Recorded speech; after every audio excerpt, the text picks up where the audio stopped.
Now is the time to go big.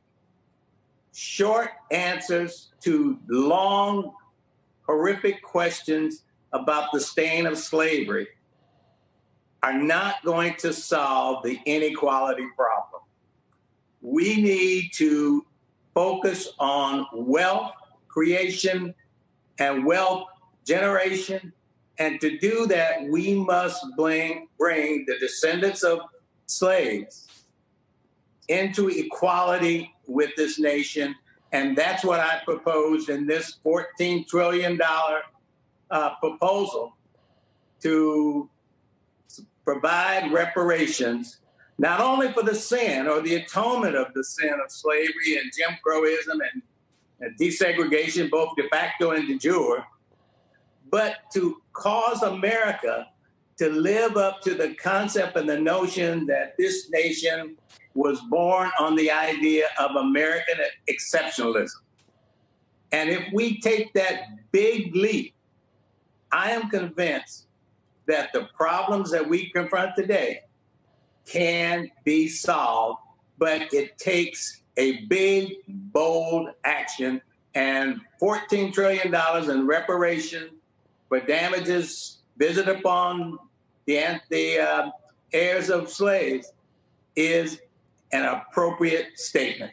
Bob, how would, and this is, we've spoken many times, I don't think you've ever embraced such a radical idea, and this is new for you. And I've seen it put forward before, and not taken to all the way to mainstream thinking. And I think that you're embracing it is probably going to get a lot of people talking about this. Where would the $14 trillion come from? I mean, lately we've been thinking we can do $3 trillion here, $3 trillion there.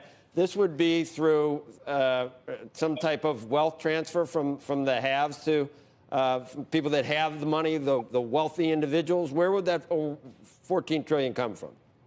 Well, let me just say, on the contrary, I put out this statement it's on my website. I've been on my website since 2019 about the need for this reparation. So I'm not new to this challenge. But to the point you're making is that wealth transfer is exactly what's needed. Think about this. For 200 plus years or so of slavery, labor taken with no compensation is a wealth transfer. Denial of access to education, which is a primary driver to accumulation of income and wealth, is a wealth transfer. The housing program that we and all in America believe in, that your house is your home is your castle, and therefore the government has historically subsidized mortgage lending by allowing you to deduct it from your taxes.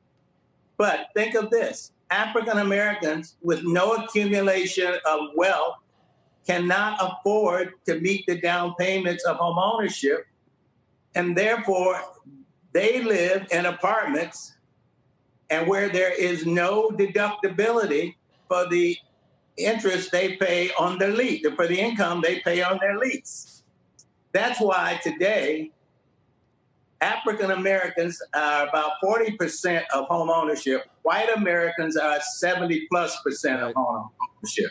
Bob, when you put all of these factors together, lack of access to education, lack of access to home ownership, the primary source of wealth for most middle-income Americans, and discrimination, you have had for the past 200 years, in effect, a wealth transfer from white Americans away from African Americans.